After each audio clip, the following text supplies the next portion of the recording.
it seems that West Bengal LOP Suvendu Adhikari has now stated that if the victim's father sets a deadline for justice, the Bharatiya Janata Party is prepared to escalate the protests across the state, and he has emphasized that the party is committed to supporting the family's pursuit of justice. Let's listen in.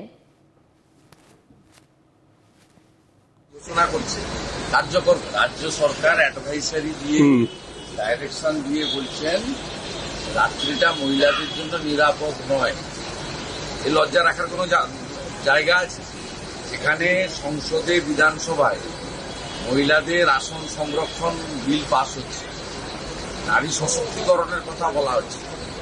কেন্দ্র রাজ্য সরকারগুলি মহিলাদের কেন্দ্রিক জনকল্যাণমূলক কর্মসূচি ঘোষণা করছে, কার্যকর করছে।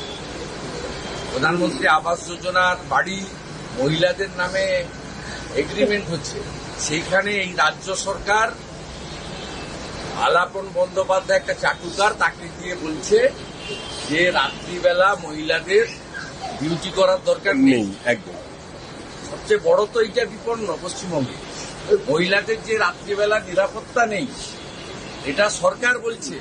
নবান্ন থেকে মুখ্যমন্ত্রীর সাদা হাতি পোষার মতো যাদের অ্যাডভাইসার করে রেখেছেন 3 লক্ষ টাকা করে মাসে খরচ করে, তারা বলছেন এরপরে বলবে যে দিনের বেলাও মহিলারা বাড়ি থেকে বেরোবেন না। All right, viewers, there of course you've heard what Suvendu Adhikari has had to say.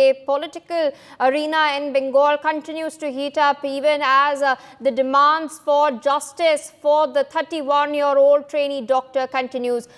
For more such videos, subscribe to the NewsX YouTube channel, hit the bell icon.